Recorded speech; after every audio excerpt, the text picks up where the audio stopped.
Namaskar, a very warm welcome to all of you to Knowledge Discourse. Knowledge Discourse এ আমরা previously কয়েকটা বিষয় নিয়ে আলোচনা করেছি, যেখানে নলেজ সোসাইটির যে বিভিন্ন অ্যাট্রিবিউটস সেই বিষয়গুলো নিয়ে আলোচনা করা হয়েছে। তাতে করে যারা নলেজ বা ইনফরমেশন সোসাইটির মূল স্টেক হোল্ডার্স, অর্থাৎ টিচার্স, ফ্যাকাল্টি মেম্বার্স এবং রিসার্চ স্কলার, স্টুডেন্টস, প্রত্যেকের যাতে এই আজকের নলেজ সোসাইটির বিভিন্ন যে আসপেক্ট গুলো আছে সেটা নিয়ে কিছুটা ধারণা দেওয়া যায়, এই উদ্দেশ্যে ভিডিওগুলো বানানো। তো সেই জায়গা থেকে ভেরি রিসেন্টলি একটা নোটিফিকেশন, গেজেট নোটিফিকেশন পাবলিশ করা হয়েছে ওয়েস্ট বেঙ্গল গভর্নমেন্টের তরফ থেকে, যেখানে লাইব্রেরিয়ান, স্কুল লাইব্রেরিয়ান রিক্রুটমেন্টের ব্যাপারে ডিটেলসে দেওয়া আছে। অর্থাৎ এই গেজেট বেস করে হয়তো পরবর্তীকালে বা খুব তাড়াতাড়ি একটা অ্যাডভার্টাইজমেন্টও পাবলিশ করা হবে। তো সেই জায়গা থেকে বেশ কিছু রিকোয়েস্ট আসে যাতে এই স্কুল লাইব্রেরিয়ান, যেহেতু এটা বহু বছর পরে হতে যাচ্ছে, এর কিছু টপিক বা সিলেবাস অনুযায়ী একটা ওভারঅল ধারণা এবং সেগুলো কিভাবে পড়া যেতে পারে, কোন জায়গা থেকে পড়া যেতে পারে, বা এই স্কুল লাইব্রেরিয়ান নিয়োগের স্ট্যান্ডার্ড অনুযায়ী কিভাবে সেগুলো বোঝা যেতে পারে এবং তার প্রিপারেশন সব নিয়ে একটা আলোচনার রিকোয়েস্ট আসে। তো সেই ভাবনা থেকেই মেনলি আজকের এই আলোচনা। তো আমার কাছে যে সিলেবাস আছে সেই সিলেবাস অনুযায়ী ওয়েস্ট বেঙ্গল স্কুল লাইব্রেরিয়ান যে অফিসিয়াল সিলেবাস, সেই অনুযায়ী মেনলি 5টা ইউনিটের উপরে এই পুরো সিলেবাসটা তৈরি করা। এবং তার 5টা ইউনিটের প্রথম ইউনিট যদি দেখা যায়, সেটা হচ্ছে লাইব্রেরি ইনফরমেশন এবং সোসাইটি। আমরা সবাই জানি লাইব্রেরি একটা নন প্রফিট সোশ্যাল অর্গানাইজেশন বা ইনস্টিটিউশন, যেখানে একদম ছোট থেকে বয়স্ক প্রত্যেকে তার বিভিন্ন সার্ভিস, তার বিভিন্ন যে ডকুমেন্টস, তার অ্যাক্সেসিবিলিটি পেতে পারে। সেই অনুযায়ী একটা লাইব্রেরিকে আমরা বিভিন্ন ভাবে দেখতে পারি, যেরকম college, university, school, public library এবং ন্যাশনাল লাইব্রেরি। আজকের আমাদের যে আলোচনাটা থাকবে সিলেবাস অনুযায়ী, সেখানে যেরকম একটা অল ওভার আলোচনা, যেটা যে কোনো লাইব্রেরির প্রিপারেশনের জন্যই সেই একটা নলেজ, তার ধারণা, সেটা যেরকম থাকবে, তার সাথে স্কুল লাইব্রেরি ওরিয়েন্টেড ভাবনা থেকে তার প্রিপারেশন কিরকম হতে পারে, বা স্কুল লাইব্রেরিয়ানের জন্য ঠিক কতটা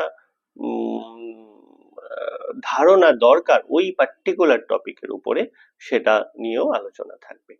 তো প্রথম যে ইউনিট বললাম, লাইব্রেরি ইনফরমেশন এবং সোসাইটি, সেখানে যে বিষয়গুলো আলোচনা হতে পারে বা এই সিলেবাসের সাব টপিক অনুযায়ী যে বিষয়গুলো আছে, সেগুলো মেনলি হচ্ছে, প্রথমেই হচ্ছে library as a social institution.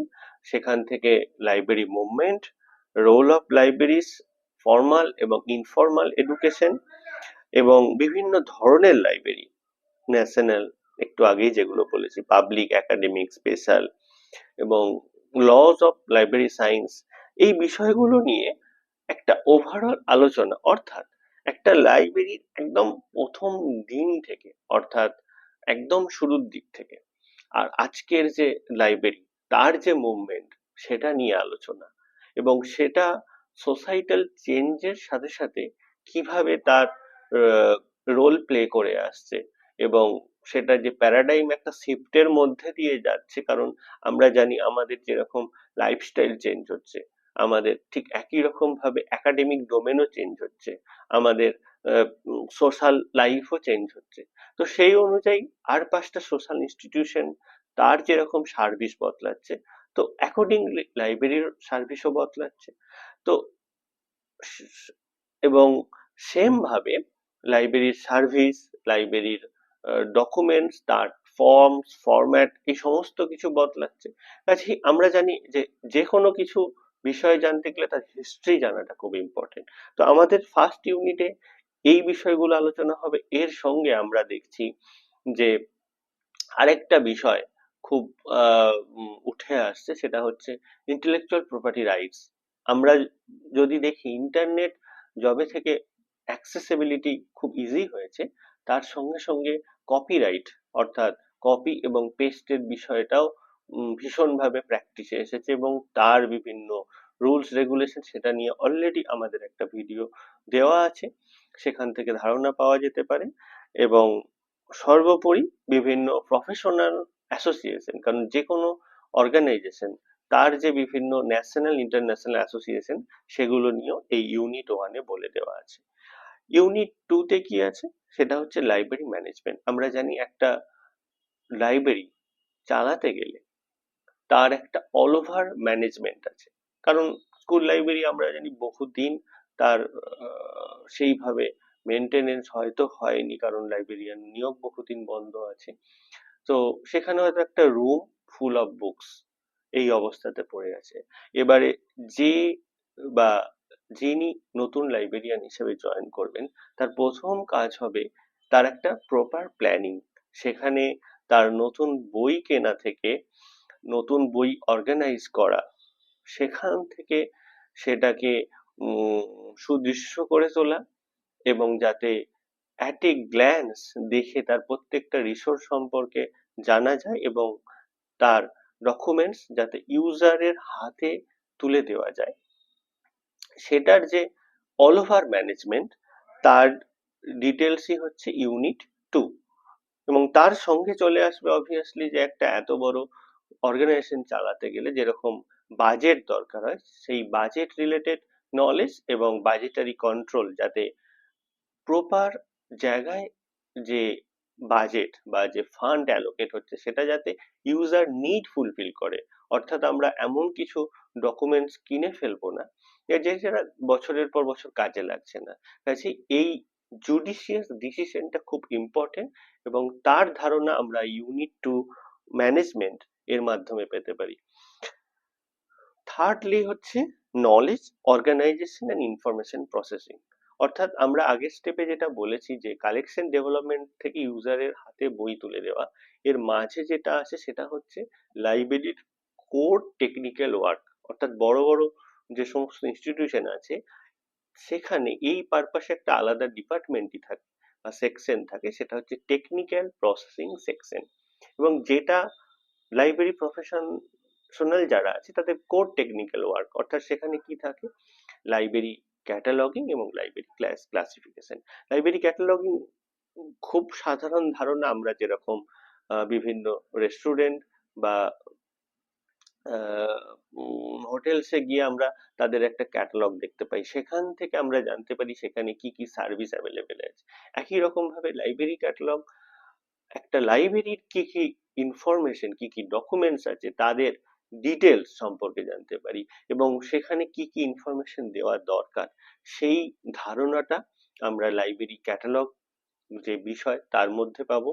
এবং সেখানে কত ধরনের ক্যাটালগ হয় এবং সেগুলো কিভাবে প্রিপেয়ার করতে হয়, সেগুলো করতে গেলে কি কি হেল্প, যে যেরকম এএসইআর বা পরবর্তীকালে আরডিএ, তার যে জার্নি, এবং সেটা প্রিন্ট রিসোর্সের সাথে সাথে ই রিসোর্সের ক্ষেত্রে যেভাবে ডকুমেন্টস এর ধরন যেরকম বদলেছে, তার ডিটেলসও বদলেছে। তো সেগুলো কিভাবে লিখতে হয় বা অনলাইন প্ল্যাটফর্মে কি করে ম্যানেজ করতে হয়, তার একটা ধারণা। এর সাথে আছে ক্লাসিফিকেশন। ক্লাসিফিকেশন মানে আমরা জানি লাইব্রেরিতে লাইন দিয়ে সেলফ রাখা থাকে। এবারে সেখানে ডকুমেন্ট যেরকম 5,000 হতে পারে, 15,000ও হতে পারে, 25,000ও হতে পারে। এই 15-25,000 বইয়ের মধ্যে থেকে কয়েক মিনিটের মধ্যে নিজের বইটা খুঁজে পাওয়ার রাস্তা হচ্ছে গুড ক্লাসিফিকেশন। কারণ ক্লাসিফাই যত ভালো করে করে করা থাকবে লাইব্রেরিতে, তত তাড়াতাড়ি ইউজার তার যে এক্সপেক্টেড ডকুমেন্টস সেটার সামনে পৌঁছে যেতে পারবে, এবং সেই ডকুমেন্টসটা সে ব্যবহার করতে পারবে। এর সাথে তার রিলেটেড ডকুমেন্টস, কারণ আমরা যখন কোনো একটা বিষয় নিয়ে জানতে চাই, আমরা তার যে রিলেটেড বিষয় নিয়েও জানতে চাই। তার যে ধারণা, সেটাকে যেরকম আমরা টেকনিক্যালি বলি আপুপা প্যাটার্ন, সেই আপুপা প্যাটার্নে ডকুমেন্টস ক্লাসিফাই করে রাখার যে বিষয়, এবং তারও যে বিভিন্ন টুলস এবং টেকনিক, যেরকম ডিউই ডেসিমেল ক্লাসিফিকেশন ইউজ হতে পারে, ইউডিসি অর্থাৎ ইউনিভার্সাল ডেসিমেল ক্লাসিফিকেশন ইউজ হতে পারে, এই টুলস গুলো সম্পর্কে বেসিক ধারণা এবং এগুলো কি করে ইউজ করা যেতে পারে স্কুল লাইব্রেরির ক্ষেত্রে বা কলেজ লাইব্রেরির ক্ষেত্রে, তার উম, সমস্ত ডিটেলস সম্পর্কে আমরা ইউনিট 3 তে পাচ্ছি। এবং ইউনিট 4 হচ্ছে ইনফরমেশন সোর্স এবং service and system. Information source, service এবং সিস্টেম। আমরা যদি দেখি স্কুল লাইব্রেরিতে প্রত্যেকটা সার্ভিস যে দেওয়া হয় বিভিন্ন টাইপের লাইব্রেরিতে, তার ধরন তো আলাদা। স্কুল লাইব্রেরিতে আমরা যদি খুব আহ, উম, মানে সাধারণভাবে দেখতে চাই, তাহলে বেসিক যে সার্ভিস সেগুলো কি কি হতে পারে, যেরকম বড়োয়িং সার্ভিস অর্থাৎ বুক দেওয়া নেওয়া, রিডিং সার্ভিস, এবং ডিজিটাল লাইব্রেরি সার্ভিস অর্থাৎ উম, যে সমস্ত ডিজিটাল রিসোর্স আছে স্কুল লেভেলের জন্য। আমরা আমাদের যে national digital library of India, সেখানেও আমরা যদি সার্চ করি, সেখানে স্কুল লেভেলের ডকুমেন্টস খুব ওয়েল অর্গানাইজড ওয়েতে দেওয়া আছে।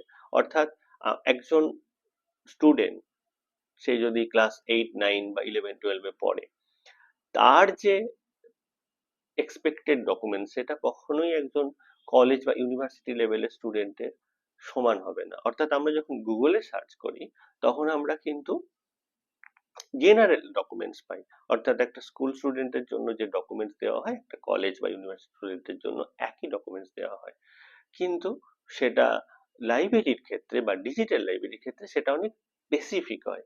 এর সাথে এই যে ইউনিট 4 ইনফরমেশন সোর্স, সার্ভিস এবং সিস্টেম, সেখানে আমরা ইনফরমেশন কত ধরনের হয়ে থাকে, অর্থাৎ primary resource, secondary resource, tertiary resource, এর সম্পর্কে আমাদের জানতে হবে। এর সাথে রেফারেন্স সার্ভিস বেসিক্যালি হচ্ছে পার্সোনালাইজড ইনফরমেশন সার্ভিস। অর্থাৎ ইন জেনারেল একটা তো সার্ভিস থাকেই, যেটা সমস্ত স্টুডেন্টস এর জন্য বা সমস্ত রিসার্চ স্কলারদের জন্য বা সমস্ত ফ্যাকাল্টি মেম্বারদের জন্য। এর সঙ্গে যদি কোনো ইউজারের কোনো পার্টিকুলার বিষয় নিয়ে জানার আগ্রহ হয়, সেটার সম্পর্কে কি কি ডকুমেন্টস সে পেতে পারে, সেটা যে সবসময় টেক্সট বুক হতে হবে তার কোনো বাধ্যবাধকতা নেই। সেটা কোনো টাইপের ইনফরমেশন রিসোর্স হতে পারে, সেটা কোনো এনসাইক্লোপিডিয়া হতে পারে, সেটা কোনো বিবলিওগ্রাফিক ডিটেলস হতে পারে, সেটা কোনো ডেটাবেস ইনফরমেশন সোর্স হতে পারে। তো একজন ইউজার, সে লাইব্রেরিয়ানের কাছে এসে তার পার্টিকুলার বিষয় সম্পর্কে যে তার জানার আগ্রহ সেটা যদি প্রকাশ করে, তো সেটা সম্পর্কে ইনফরমেশন, তার ডকুমেন্টেশন বা তার বিভিন্ন টাইপ সম্পর্কে যে ধারণা, সেটা আমরা ইউনিট 4-এ পেতে পারি। এবং last unit, that is unit 5, এটা হচ্ছে basics of computer application in libraries. আমরা যদি দেখি যে কোনো কম্পিটিটিভ এক্সামে, সেটা ব্যাংকিং হতে পারে, রেল হতে পারে, সেখানে বেসিক কম্পিউটার নিয়ে কিছু কোশ্চেন আসে, যেরকম কম্পিউটারের ডেভেলপমেন্ট থেকে শুরু করে, কম্পিউটারের স্টোরেজ থেকে শুরু করে, টাইপস অফ কম্পিউটার্স, এবং সেখানে বিভিন্ন hardware, software related information, data storage, এই সমস্ত বিষয়গুলো যেরকম আছে, এর সঙ্গে সঙ্গে প্রত্যেকটা সেক্টরে তার ইন্ডিভিজুয়াল অ্যাপ্লিকেশনস আছে।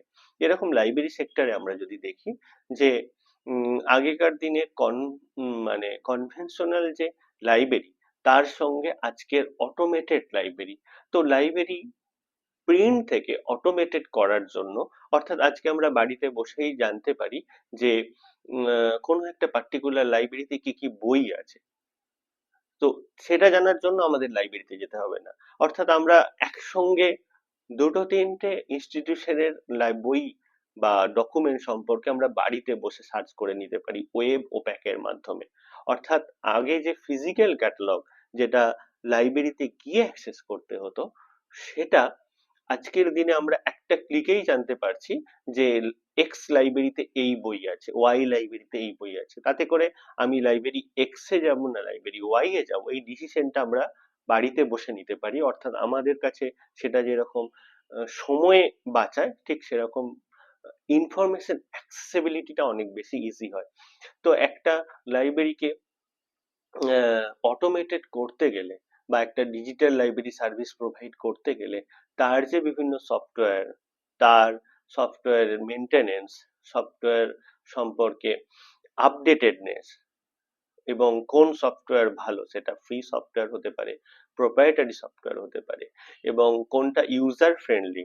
অর্থাৎ আমি এমন একটা সফটওয়্যার নিচ্ছি যেটা আমরা খুব কমপ্লেক্স, যেটা আমাদের ইউজাররা ব্যবহার করতে পারছে না, সেরকম সফটওয়্যার আমরা নিতে যাব না। তার যে ডিসিশন মেকিং সেটা একজন স্কুল, কলেজ বা ইউনিভার্সিটি লাইব্রেরিয়ানকেই করতে হয়। তো এই সম্পর্কে জানতে গেলে যা যা বিষয় জানতে হয় তার পুরো আলোচনাটা আছে আমাদের ইউনিট 5-এ, অর্থাৎ কম্পিউটার অ্যাপ্লিকেশনস ইন লাইব্রেরি।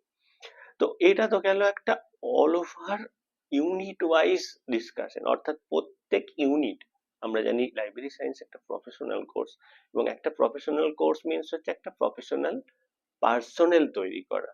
তো এই ইউনিট গুলো কিন্তু আমাদেরকে একজন প্রফেশনাল, গুড এবং স্কিল্ড প্রফেশনাল হতে গেলে যে নলেজ সেটা দিয়ে থাকে, এবং তার ক্লিয়ার, ক্রিস্টাল ক্লিয়ার কনসেপ্ট সেটা জানতে গেলে বা সেটা বুঝতে গেলে আমাদের প্রত্যেকটা ইউনিটের মধ্যে যে সাব টপিক আছে, যেরকম আমরা যদি ধরি ইউনিট 1, তার ফার্স্ট সাব টপিক হচ্ছে library as a social institution. তো library as a social institution, এবং তার সঙ্গে যদি আমরা বলি school library as a social institution, তো এই বিষয়টা সম্পর্কে আমাকে জানতে হবে। কারণ how can a library be a social institution? কারণ লাইব্রেরি এমন একটা জায়গা যেখানে ইকোনমিক ব্যাকগ্রাউন্ড বা একাডেমিক ব্যাকগ্রাউন্ড একজন ইউজারের যাই হয়ে থাক, সে কিন্তু লাইব্রেরিতে এসে ফ্রিলি বা হয়তো সামান্য লাইব্রেরি ফিস দিয়ে সে সমস্ত ডকুমেন্টস অ্যাক্সেস করতে পারে। এবং এর সাথে একটা গুড লাইব্রেরি কিন্তু একটা রিডারের রিডিং হ্যাবিটস বা তার যে থিঙ্কিং প্যাটার্ন সেটাকে চেঞ্জ করতে পারে।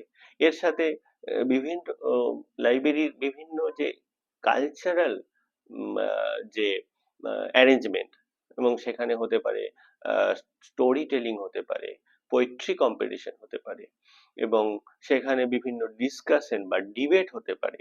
এই ধরনের বিষয়গুলো কিন্তু লাইব্রেরি তার ইউজারদের মধ্যে একটা গুড মোরাল এবং এথিক্যাল ভ্যালুস ডেভেলপ করতে পারে। তো আজকে আমরা সিলেবাস সম্পর্কে একটা ওভারঅল ধারণা পেয়েছি, এবং এই ভিডিও যদি ভালো লেগে থাকে তো সেটা যারা অ্যাসপিরিয়েন্টস আছো এই স্কুল লাইব্রেরিয়ানে তারা জানাও, তাহলে আমরা পরবর্তীকালে আস্তে আস্তে বিভিন্ন টপিক নিয়ে আলোচনা করতে পারি। হয়তো পুরোটা যদি কমপ্লিট নাও হয়ে থাকে, যে বিষয়গুলো সম্পর্কে তোমরা অনেক বেশি করে জানতে চাও বা যে বিষয়গুলো সম্পর্কে হয়তো তোমরা যে প্রিভিয়াস বিএলআইএস কোর্স বা এমএলআইএস কোর্সে পড়েছো কিন্তু ক্লিয়ার ধারণা কোনো কারণে তৈরি হয়ে ওঠেনি, সেটা জানাতে পারো, সেগুলো নিয়ে আলোচনা হতে পারে, বা আমরা ইউনিট ওয়াইজ কোনো একটা, দুটো, তিনটা টপিক নিয়েও আমরা আলোচনা করতে পারি। So, thank you all for listening and your support. Thank you.